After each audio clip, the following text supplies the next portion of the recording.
So we know that the area of polygon P is 5 square units. Now, to figure this out, we need to figure out what the area of this shape is. So I'm actually going to break this into 3 easy parts. We have a 3 by 6, so that means that this is 18.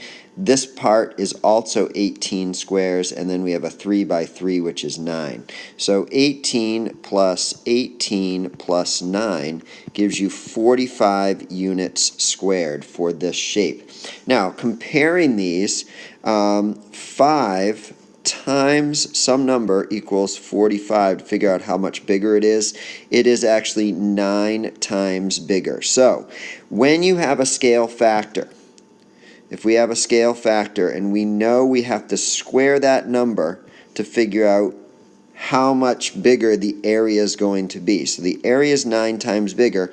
What number can you square to get 9? The answer is 3. So that means that your scale factor is 3. You take your scale factor, you square it, it gives you your area, number of times bigger your area is. So the answer is 3. Type that in.